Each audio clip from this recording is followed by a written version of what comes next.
Good morning बच्चों। हिंदी में हम लोग काव्य सौंदर्य के तत्व पढ़ रहे थे और हम लोगों ने पिछली कक्षा में अलंकार पढ़ लिए थे। आज हम लोग रस पढ़ेंगे। तो देखते हैं बच्चों, रस क्या होता है। तो साहित्य का नाम आते ही रस का नाम स्वतः आ जाता है। इसके बिना साहित्य की कल्पना नहीं की जा सकती है। भारतीय साहित्य शास्त्रियों ने साहित्य के लिए रस की अनिवार्यता समझा और इसे साहित्य के लिए आवश्यक बताया। वास्तव में रस काव्य की आत्मा है। बच्चों, ऐसे समझें कि यदि कोई साहित्यकार अगर साहित्य लिखता है तो उसमें रस ज़रूर वो डालता है। कैसे रस डालेगा? अपने शब्दों से उसकी सुंदरता बढ़ाएगा। तभी बच्चों किसी भी साहित्य को आप समझ सकते हैं। किसी साहित्य को पढ़कर जब व्यक्ति कविता के भावों से तादात्म्य स्थापित कर लेता है, तब इस प्रक्रिया में उसके मन में स्थायी भाव रस में परिणत हो जाते हैं। यानी कि कभी कभी आपने सुना होगा, यदि अगर आप कोई कविता करुणा भरी सुनते हैं, वात्सल्य भरी सुनते हैं, तो आपके मन में भी उसी तरीके के भाव उत्पन्न होने लगते हैं। ये एक साहित्य की गुण है कि उसको पढ़ते ही आपके मन में उसी जैसे भाव उत्पन्न हो जिस रस में वो लिखा गया है, या जिस रस में वो कविता लिखी गई है उसी के ही भाव आपके मन में उत्पन्न होने लगते हैं। यही गुण है किसी रस का या साहित्य का। जब इस प्रक्रिया में उसके मन में स्थायी भाव रस में परिणत हो जाते, इस तरह काव्य से जो आनंद प्राप्त होता है वह जीवन के अनुभवों से प्राप्त अनुभवों जैसा होकर भी उससे ऊंचे स्तर को प्राप्त कर लेता है। यह आनंद व्यक्तिगत संकीर्णता से अलग होता है। जब हम किसी काव्य को पढ़ करके आनंद लेते हैं, उसमें मग्न हो जाते हैं, उसमें खो जाते हैं, तो बच्चों वो जो अनुभव होता है वो जीवन के अनुभवों से काफ़ी ऊपर होता है। आप उस तक पहुँचते हैं। ये बच्चों आपके मन में जो आनंद भाव उत्पन्न हो रहा है वो निजी जो संकीर्णता है, जो मन में जो छोटे छोटे विचार हैं, इनसे बिल्कुल अलग होता है। अब देखेंगे बच्चों, रस की परिभाषा क्या है। तो कविता कहानी को पढ़ने, सुनने और नाटक को देखने से पाठक, श्रोता और दर्शक को जो आनंद प्राप्त होता है उसे रस कहते हैं। मतलब जब भी कोई पाठक या श्रोता या दर्शक किसी कहानी को, किसी कविता को पढ़ता है या वो सुनता है, तो जो उसके मन में भाव उत्पन्न होता है या जो आनंद उत्पन्न होता है या आनंद की जो उसे प्राप्ति होती है, उसको बच्चों रस कहते हैं। बच्चों, रस के 4 अंग होते हैं जो मुख्य हैं। इस प्रकार हैं: स्थायी भाव, विभाव, अनुभाव और संचारी भाव। अब एक एक करके डिस्कस करेंगे कि बच्चों स्थायी भाव क्या है, विभाव क्या है, अनुभाव क्या है और संचारी भाव क्या है। तो सबसे पहले देखेंगे स्थायी भाव क्या है। तो कविता या नाटक का आनंद लेने से सहृदय के हृदय में भावों का संचार होता है।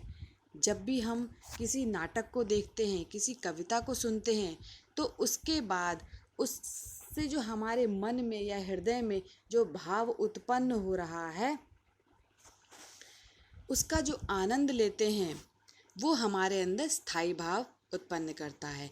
ये भाव मनुष्य के हृदय में स्थायी रूप से विद्यमान होते हैं। ये जो भाव होते हैं बच्चों पहले से ही हमारे हृदय में या व्यक्ति के हृदय में रहते हैं। सुसुप्तावस्था में रहने वाले ये भाव साहित्य के आनंद के द्वारा जग जाते हैं और रस में बदल जाते हैं। और जब भी हम किसी साहित्य को पढ़ते हैं या उसका आनंद लेते हैं, तो जो सोए हुए भाव हैं, हमारे मन में जो सोए हुए हैं भाव, वो अपने आप ही जागृत हो जाते हैं और वो रस में परिवर्तित हो जाते हैं। मानव मन में अनेक तरह के भाव उठते हैं। कभी वो अगर किसी व्यक्ति को आप देखें या स्वयं अपने आप को भी देखें, तो एक पल में अगर आपके अंदर हंसने वाले भाव हैं तो दूसरे पल में आपके अंदर रोने वाले भाव उत्पन्न होने लगते हैं। तो ये बच्चों, एक समय में दूसरे भाव होंगे तो दूसरे समय में दूसरे भाव होंगे आपके हृदय में। मानव मन में अनेक तरह के भाव उठते हैं, पर साहित्यकारों ने इन भावों को मुख्यतया 9 स्थायी भावों में बांटा है, परंतु वात्सल्य भाव को शामिल करने पर इनकी संख्या 10 मानी जाती है और बाद में अनुराग भाव को जोड़ दिया गया था। यानी टोटल आपके इधर पे 11 हो जाते हैं। तो जो हमारे साहित्यकार हैं, उन्होंने हमारे जो मन में जो भाव उत्पन्न होते हैं उनको 9 भागों में बांटा है, लेकिन बाद में इसमें कौन सा भाव जोड़ दिया है? वात्सल्य का भाव, जो आपके माँ के हृदय में उत्पन्न होता है आपके लिए। फिर उन्होंने एक और भाव जोड़ा जिसे बोलते हैं अनुराग भाव, जो कि भक्ति रस से परिपूर्ण है। तो इस तरीके से 11 भाव मेन है, स्थायी भाव। पहला है बच्चों रति या प्रेम। इसमें बच्चों श्रृंगार रस होता है, और जब स्त्री और पुरुष का प्रेम होगा तो श्रृंगार रस आपको देखने को मिलेगा। शोक यानी करुण रस होगा इसमें। प्रिय के वियोग या हानि के कारण जो मन में शोक उत्पन्न होता है वो उसमें बच्चों करुण रस होता है।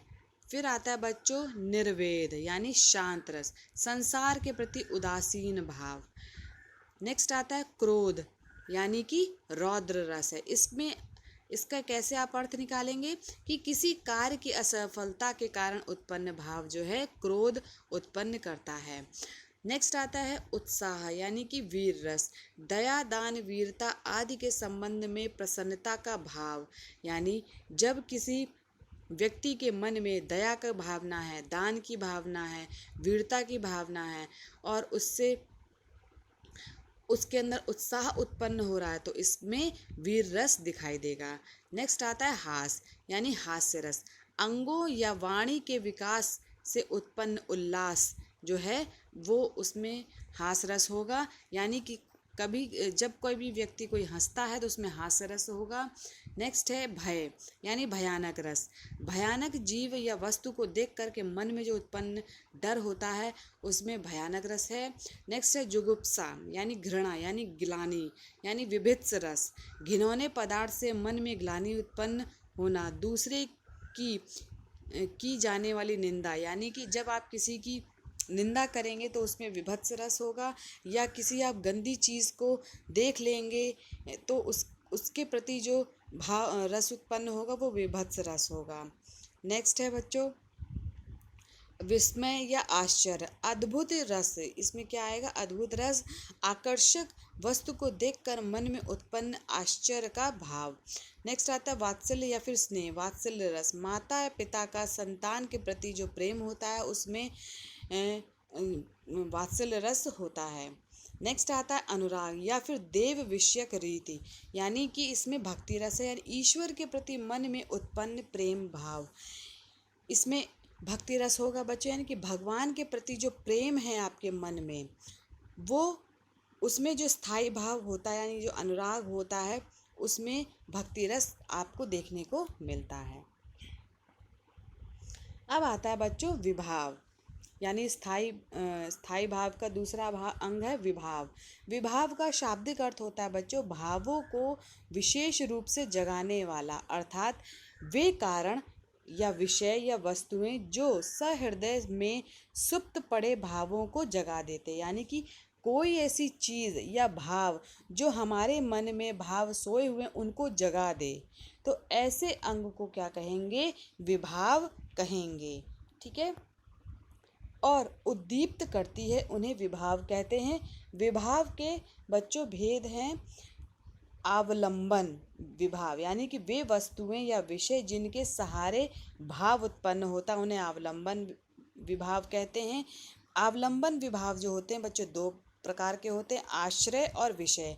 आश्रय क्या है? जिस व्यक्ति या पात्र के हृदय में भावों की उत्पत्ति होती है उसे आश्रय कहते हैं। यानी कि जैसे मेरे मन में अगर किसी के कोई भाव उत्पन्न हो रहा है तो जो मेरा हृदय होगा वो आश्रय कहलाएगा।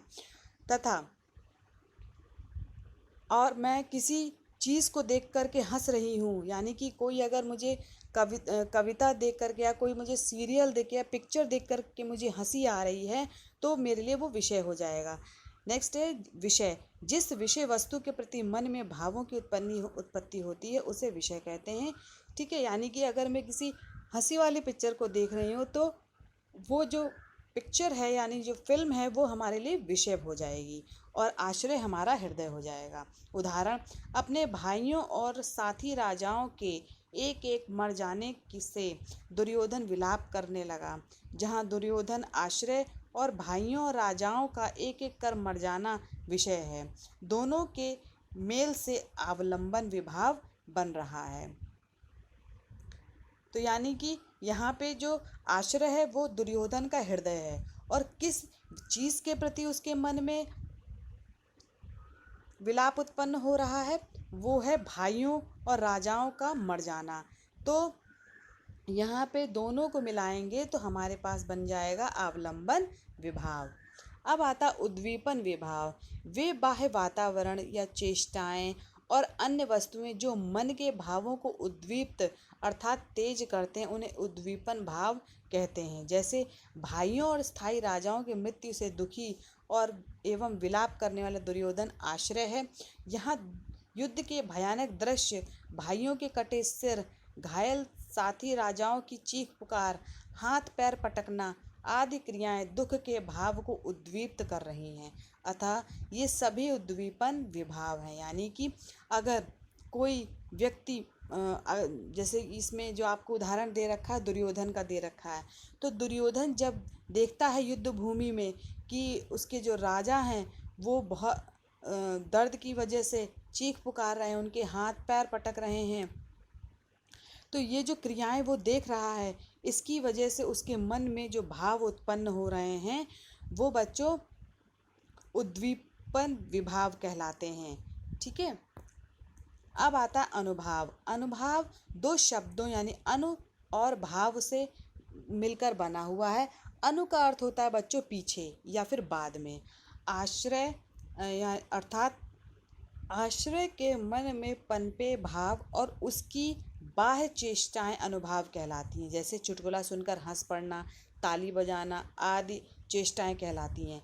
यानी अनुभाव क्या है? जैसे आपके दोस्त ने आपको कोई चुटकुला सुनाया, तो चुटकुला सुनाने पे आपके उसके मन में जो हास्य रस उत्पन्न हुआ वो तो अलग है, लेकिन उसके बाद जब वो चुटकुला सुनता है तो हास्य रस तो होता ही उसके मन में, साथ ही और भी क्रियाएं वो करने लगता है, और भी चेष्टाएं करने लगता है, और भी भाव उत्पन्न होने लगते हैं। जैसे ताली बजाने लगता है, ठीक है, उसको चेहरे पे अलग तरीके के भाव उत्पन्न होने लगते हैं, हंस पड़ता है वो। तो ये सभी क्या हैं बच्चों? अनुभाव हैं। अब आता है बच्चों संचारी भाव। संचारी शब्द से आपको क्लियर है कि एक जगह से दूसरी जगह जाना, यानी कि आश्रय के चित्त में स्थायी भाव के साथ आते जाते रहने वाले जो अन्य भाव आते हैं उन्हें संचारी भाव कहते हैं। एक तो भाव हमारे मन में ही पड़े रहते हैं जो कि सुप्त अवस्था में है। दूसरे भाव ऐसे होते हैं जो हमारे मन में नहीं रहते हैं लेकिन कुछ पल के लिए आते हैं और फिर दूसरे पल वो चले जाते हैं। तो ऐसे भाव जो आते जाते रहते हैं उनको संचारी भाव कहते हैं। इसका दूसरा नाम अस्थिर मनोविकार भी है। जैसे चुटकुला सुनने से मन में उत्पन्न खुशी तथा दुर्योधन के मन में उठने वाली दुश्चिंता, शोक, मोह आदि संचारी भाव कहलाते हैं। यानी दुर्योधन के मन में क्रोध तो है, दुख तो है, लेकिन उसके साथ उसके मन में और भी भाव उत्पन्न हो रहे हैं, जैसे कि शोक है, दुश्चिंता है, मोह है अपने भाइयों के प्रति, अपने राजाओं के प्रति। तो ये जो भाव हैं ये क्या कहलाएंगे? ये संचारी भाव कहलाएंगे। संचारी और स्थायी भावों में अंतर क्या है बच्चों? तो संचारी भाव जो होते हैं वो बनते बिगड़ते रहते हैं, यानी कि स्थिर नहीं रहते हैं, लेकिन जो स्थायी भाव होते हैं वो अंत तक बने रहते हैं, वैसे ही रहते हैं उसके मन में। संचारी भाव अनेक रसों के साथ रह सकता है, इसे व्यभिचारी भाव भी कहा जाता है, जबकि प्रत्येक रस का स्थायी भाव एक ही होता है। यानी कि अगर आप कोई रस देखते हैं तो उसमें जो स्थायी भाव है वो एक ही रहेगा। जैसे जैसे रौद्र है, जैसे स्थाई रौद्र है तो उसका जो स्थायी भाव होगा बच्चों वो क्रोध ही रहेगा। उसके साथ और भी अगर भाव आ जाते हैं, जैसे शोक है, मोह है, तो ये सभी संचारी भाव होंगे, लेकिन जो स्थायी भाव होगा उसमें बच्चों वो होगा क्रोध। ठीक है, तो ये तो था बच्चों संचारी और स्थायी भावों में अंतर। अब देखेंगे रस के भेद क्या है। रस के दो भेद आपको पढ़ने हैं, एक है हास्य रस और करुण रस, जो कि आपके कोर्स में है, आपके एग्ज़ाम में आएगा। इसके अलावा तीसरा कोई भी रस आपको नहीं पढ़ना है, हास्य रस। अब देखेंगे हास्य रस की परिभाषा। तो किसी व्यक्ति के विकृत रूप, आकार, वेशभूषा आदि को देख करके हृदय में जो विनोद का भाव उत्पन्न होता है वही हास्य रस कहलाता है। यानी अगर आपने किसी व्यक्ति को उसके अलग रूप में देख लिया, यानी अगर उस व्यक्ति के आपके जैसा शरीर नहीं है, उसके आंखें दूसरी तरीके की, उसके नाक का आकार दूसरा है, उसके चेहरे को देख करके आपके अंदर जो हंसी उत्पन्न होती है, उसके वेशभूषा को देख करके आपके अंदर अगर आप किसी जोकर को देख लेते हैं तो आपको हंसी आने लगती है, तो जो आपके हृदय में जो भी विनोद उत्पन्न हो रहा है तो ये क्या कहलाएगा बच्चों, ये कहलाएगा हास्य रस कहलाएगा। तो हास्य रस का जो स्थायी भाव है वो हास्य है।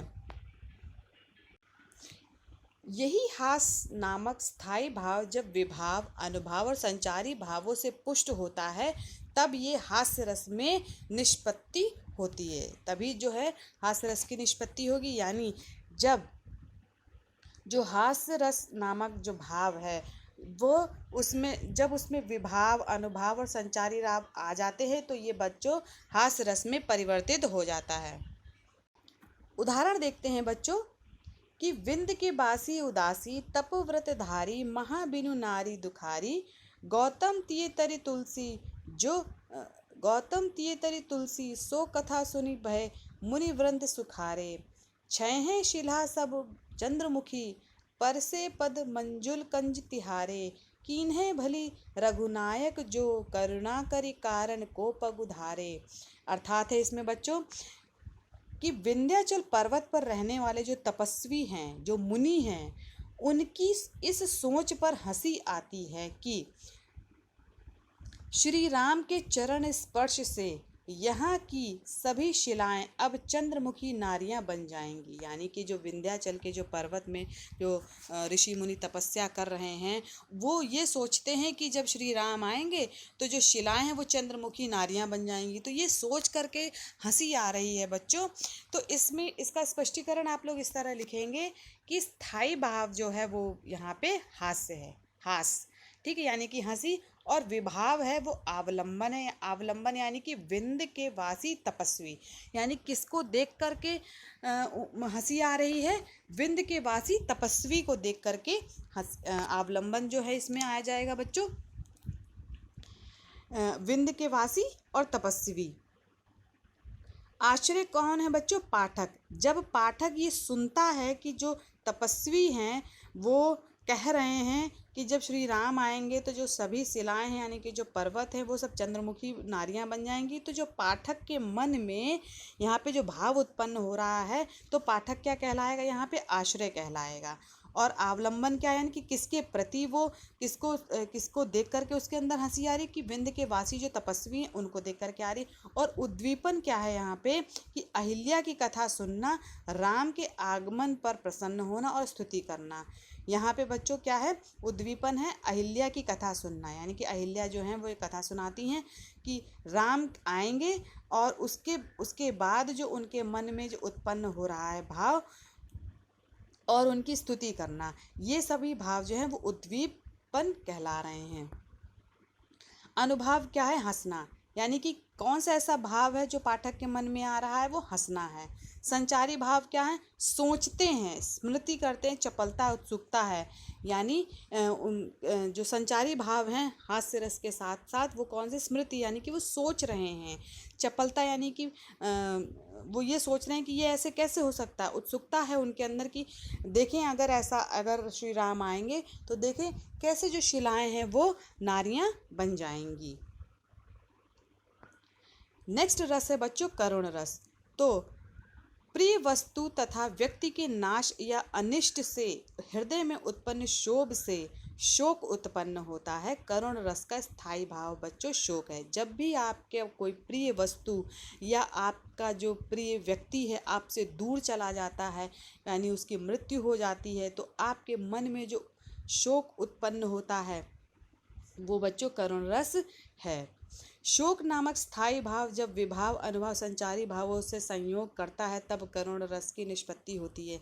यानी जब भी शोक है उसके साथ संचारी विभाव अनुभव आते हैं तो वो किस में परिवर्तित हो जाता है, करुण रस में परिवर्तित हो जाता है। उदाहरण जैसे मणि खोए भुजंग सी जननी, फंसा पटक रही थी शीश, अंधी आज बनाकर मुझको किया न्याय तुमने जगदीश। यानी यहाँ पे